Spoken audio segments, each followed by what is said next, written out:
बिस्मिल्लाहिर्रहमानिर्रहीम। Students, bad debt and doubtful debts के हम जो है आई कैप की स्टडी टैक्स के एमसीक्यूज कर रहे थे और आज जो है हम 46 से ऑनवर्ड जो है सवालात इंशाल्लाह करेंगे। तो एमसीक्यू नंबर 46 में देखते हैं, Saima creates allowance for doubtful debts according to the length of the time that has been outstanding.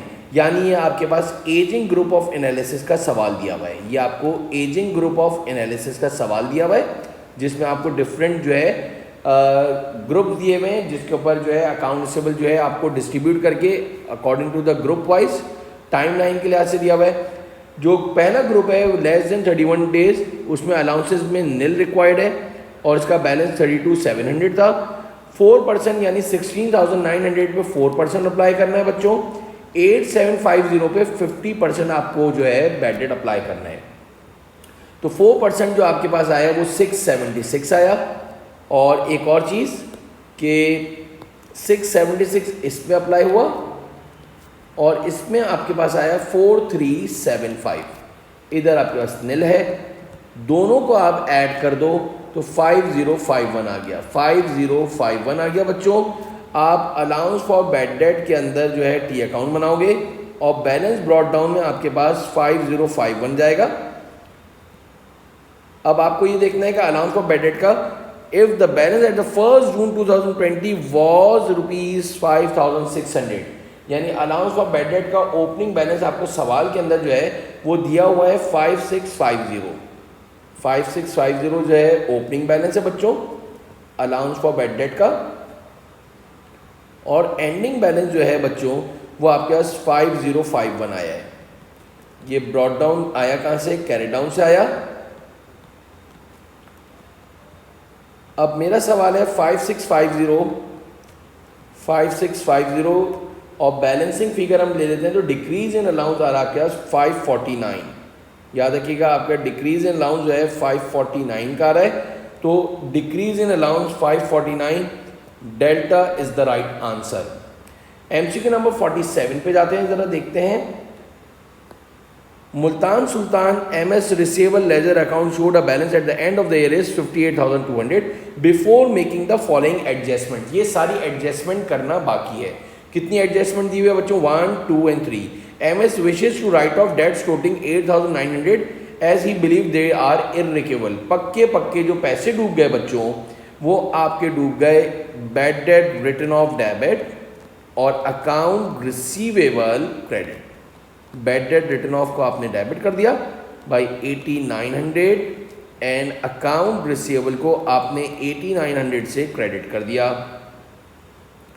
इसके बाद सेकेंड एडजस्टमेंट अगर देखो तो आपके पास आ रहा है MS also wishes to make specific allowance to Lahore Qalandar debts of 1350 and Islamabad United debts 750। तो बच्चों ये आपका स्पेसिफिक अलाउंस है। स्पेसिफिक अलाउंस की कोई भी एंट्री पास नहीं होती, सिर्फ कैलकुलेशन में जाता है। फिर आपके पास नेक्स्ट अगर देखो तो आपके पास MS wishes to maintain a general allowance of 3% of year and ending balance. Account receivable का जो एंडिंग बैलेंस है बच्चों वो आपको दिया हुआ था 58,200। अकाउंट रिसीवेबल का एंडिंग बैलेंस जो दिया हुआ था वो आपको दिया हुआ था 58,200 बच्चों। उसमें से आपने सबसे पहले 8,900 जो है पक्के जो डूब गए वो माइनस करे बच्चों। तो आपके पास जो रिमेनिंग बैलेंस बचा वो 49,300 का बचा। इसमें सबसे पहले आप स्पेसिफिक अलाउंस माइनस करोगे, दैट इज 1350 और 750। ये दोनों आप डिडक्ट कर लोगे तो आपके पास जो रिमेनिंग बैलेंस बचा वो 47,200 बचा, जिस पे हम 3% अप्लाई करेंगे। जो 3% है बच्चों वो आपके पास आया 1416 आ गया। और इन दोनों को जब हम स्पेसिफिक अलाउंस, याद रखिएगा, हम ऐड करेंगे। मैंने पहले भी बताया था हम इसको ऐड करेंगे। तो 1416 में 2100 हमने ऐड करा तो टोटल अलाउंस जो इस दफ़ा के हैं जो इंक्रीज़ हुए हैं, यानी total allowance of bad debt increase नहीं, total allowance of bad debt जो है वो आपके पास बन गया 3516 बच्चों। 3516 जो है total allowance of bad date बन गया। और अलाउंस ऑफ बैड डेट का ओपनिंग बैलेंस अगर आप देखें सवाल के अंदर MS allowance for receivable at the year end was 5650 allowance for bad date का आपको जो एंडिंग बैलेंस दिया हुआ है बच्चों वो दिया हुआ है ओपनिंग बैलेंस जो दिया हुआ है 5650 दिया हुआ है। 5650 इज द ओपनिंग बैलेंस बच्चों, और जो एंडिंग बैलेंस है वो आपके पास आ रहा है 3516, यानी इस साल डिक्रीज इन अलाउंस हो रहे हैं। 3516 ब्रॉट डाउन आता है कहाँ से, कैरेट डाउन से आता है। तो इस तरह से जो डिक्रीज इन अलाउंस आ रहा है जो कि हमारी इनकम होती है वो आपके पास आ रही है 13 आपके पास आ गया कितना 3516 to 2134 हमारी जो है डिक्रीज इन अलाउंस हुआ है। अब मज़े की बात यह है कि वो स्टेटमेंट ऑफ प्रॉफिट लॉस में इन रिस्पेक्ट पूछ रहा है। तो 8900 हमारे पक्के डूबे थे बच्चों, एक तरफ आपको इनकम हुई थी और एक तरफ आपको एक्सपेंस हुआ था और एक तरफ आपको इनकम हुई है। 8900 एक्सपेंस है और ये इनकम है। तो अगर हम नेट करें बच्चों तो हमारे पास जो आंसर आ रहा है वो आ रहा है 6766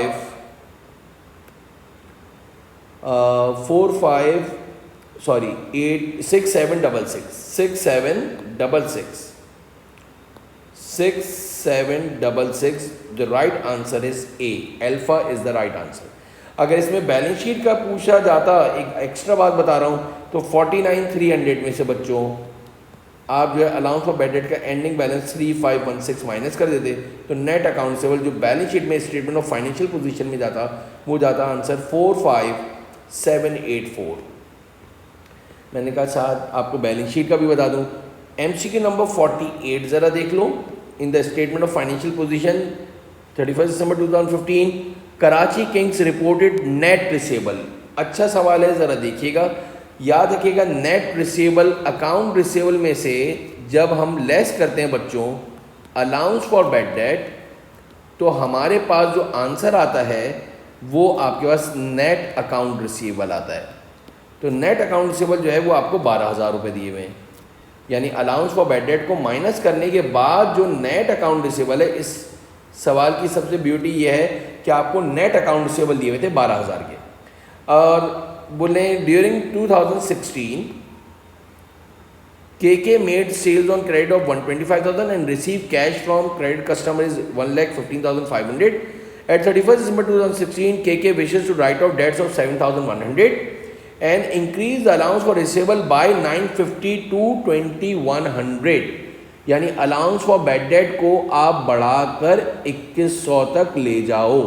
मैं फिर कह रहा हूँ, यानी अलाउंस फॉर बैड डेट को मैंने ये आपके सामने अलाउंस फॉर बैड डेट का टी अकाउंट बनाया है और अलाउंस फॉर बैड डेट का आपको एक क्लू दिया है, हिंट दिया है। बहुत अच्छा सवाल है, एमसीक्यू नंबर 48 बच्चों। कह रहे हैं कि अलाउंस फॉर बैड डेट को बढ़ाकर 950 से बढ़ाइए, यानी 950 से आपका एक्सपेंस फॉर द ईयर हो गया। ज़रा गौर से सुनिएगा, ये एक्सपेंस फॉर द ईयर हो गया, उसको बढ़ाकर 2100 तक ले जाओ, यानी बैलेंस ब्रॉट डाउन जो है 2100 हो गया। ब्रॉट डाउन आता कहाँ से है, कैरेट डाउन से आता है। अब ज़रा देखिएगा 2100 बड़ी साइट है। 2100 में से 950 को अगर हम माइनस करें बच्चों तो हमने आराम से अलाउंस फॉर बैड डेट का opening balance easily find out कर लिया जो कि 1150 है। मैं फिर रिपीट कर रहा हूँ, उन्होंने कहा अलाउंस फॉर बैड डेट को 950 से बढ़ाकर 2100 कर दिया जाए, अलाउंसेस को 950 से बढ़ाएं और 2100 कर दें। तो इसका मतलब हुआ ओपनिंग बैलेंस जो है वो 1150 हुआ। इन दोनों का बैलेंसिंग फिगर लिया है मैंने। तो 1150 हमारा अलाउंस फॉर बैड डेट का ओपनिंग बैलेंस था।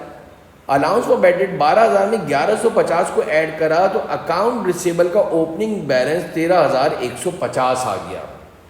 सर ये सब करने की ज़रूरत क्या है, क्योंकि हमें अकाउंट रिसीवेबल का टी अकाउंट बनाना है और उसमें सारी चीज़ें पोस्ट करनी है जो कि इन्होंने बताया था। इधर ये 13,150 सबसे बड़ा ब्लंडर बच्चों ने नेट अकाउंट रिसीवेबल पोस्ट कर दिया था। सर हम ये अकाउंट रिसीवेबल का टी अकाउंट बना क्यों रहे हैं, इसलिए कि इसने बैलेंस शीट का अमाउंट पूछा है कि बताओ नेट रिसीवेबल फिगर एट दिसंबर 31, 2016 कितने जाएंगे बैलेंस शीट में। तो उसके लिए हमें अकाउंट रिसीवेबल का एंडिंग बैलेंस चाहिए।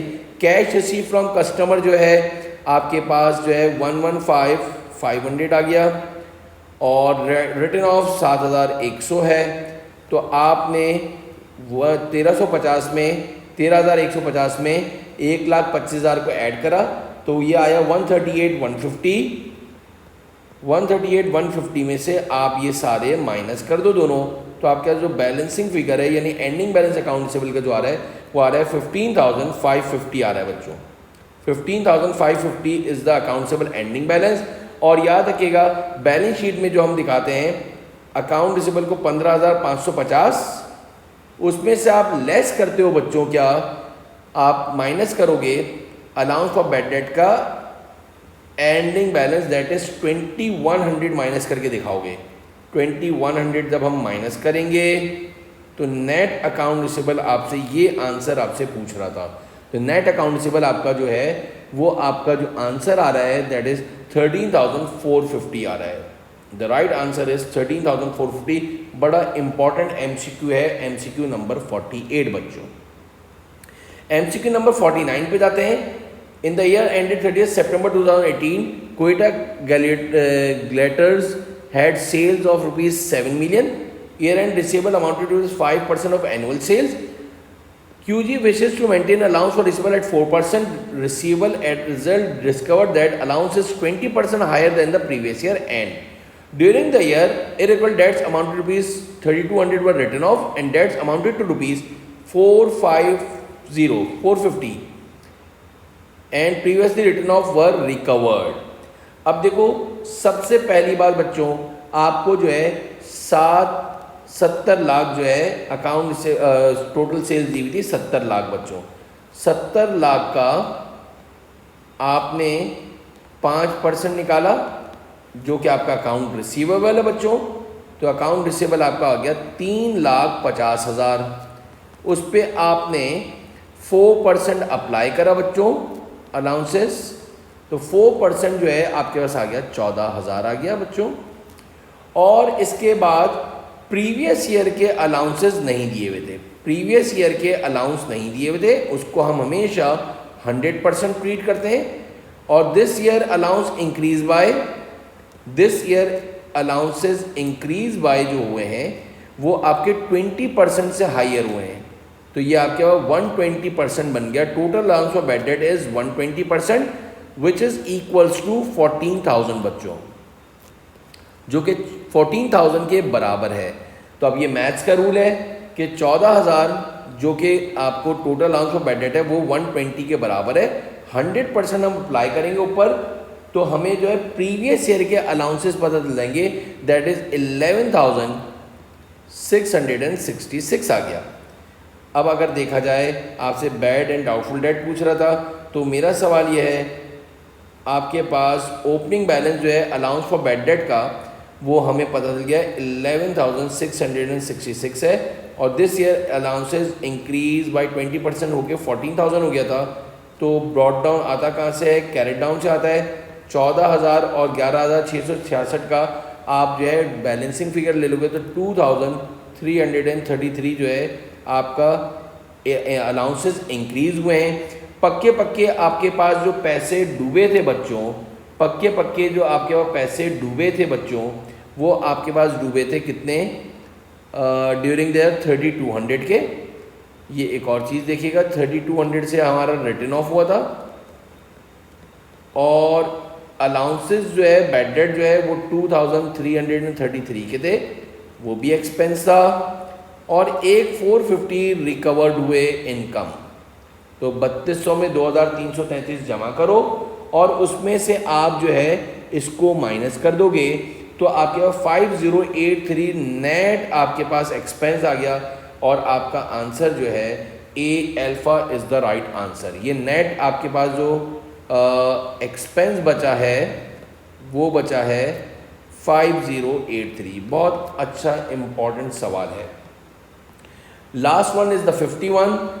Peshawar Zalmi started the year with total receivable of 87,000 and allowance for receivable was 2,500. During the year, two specific debts were written off, 800 and 550.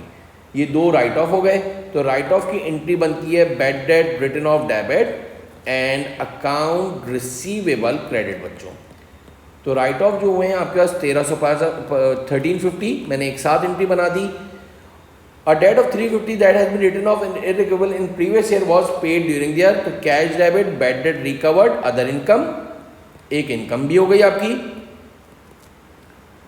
वो हुई है आपकी रिकवर्ड 350 से। Total receivable of 90,000 allowance for receivable was 2300। At the end आपके पास जो है receivable का एंडिंग बैलेंस 90,000 दे रहा है और आपको जो है अलाउंस फॉर रिसीवेबल का जो एंडिंग बैलेंस है वो आपको बता रहा है कि 2300 हो गया। अब मेरा सवाल है, अलाउंस फॉर रिसीवेबल का ओपनिंग बैलेंस था 2500, एंडिंग बैलेंस था आपके पास 2300। तो अगर देखा जाए तो अलाउंसेस आपके जो है डिक्रीज इन अलाउंस हो रहे हैं। तो डिक्रीज इन अलाउंस जो है बच्चों आपकी एक और इनकम हो गई। 2500 में से आप 2300 माइनस करोगे तो डिक्रीज इन अलाउंस 200 रुपये का हो गया बच्चों। पक्के पैसे डूबे थे 1350, इनकम हुई थी 350 की और 200 की एक और इनकम हुई थी। तो नेट हमें जो है निकालना है कि प्रॉफिट एंड लॉस में क्या जाएगा। तो आपके पास 800 रुपये एक्सपेंस जाएगा। होपफुली ये आपको सवालात बहुत अच्छी तरीके से समझ में आ गए होंगे। अपना बहुत ख्याल रखिएगा। इंशाल्लाह नेक्स्ट वीडियो में कुछ और सवालात के साथ हाजिर होंगे। Thank you. अल्लाह हाफ़िज़।